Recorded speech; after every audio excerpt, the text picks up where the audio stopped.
In today's video, I'm going to teach you how to create a table in Google Sheets. By the end, you'll know how to turn plain data into a structured table that's easier to read, sort, and work with.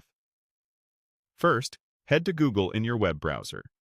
This is just the quickest way to access all your Google apps in one place. In the top right corner of the Google homepage, look for the small grid icon made up of 9 dots. That's the Google Apps Launcher. Click it to open the panel of apps. From that panel, choose Sheets. This opens Google Sheets so you can work with your spreadsheets right away. If you're already signed in to your Google account, you'll land on the main Sheets page with your recent files. If you're prompted to sign in, just complete that as you normally would. Next, open the spreadsheet that contains the data you want to convert into a table. Pick the file from your recent list, or use the search bar at the top if you have many spreadsheets and need to locate the right one. Once your file is open, highlight all the data you want in the table. It's important to include your header row, if you have one, so the table recognizes your column titles correctly. You can click and drag across cells to select or use keyboard shortcuts like Ctrl+A on Windows or Command+A on a Mac to select a contiguous block of data. Before moving on, take a quick moment to check that your selection is clean.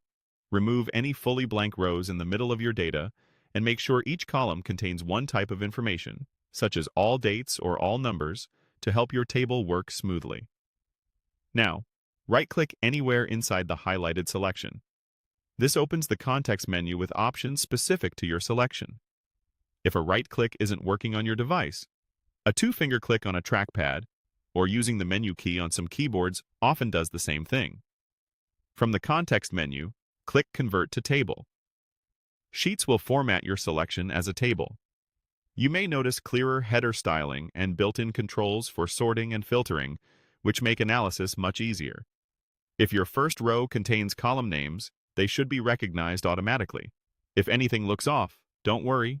You can always press Undo and reselect your range, making sure your headers are included. That's it. You went to Google, opened Sheets, selected your data, right-clicked, and converted it to a table. With your data now structured, it's simpler to explore, stay consistent, and make changes confidently.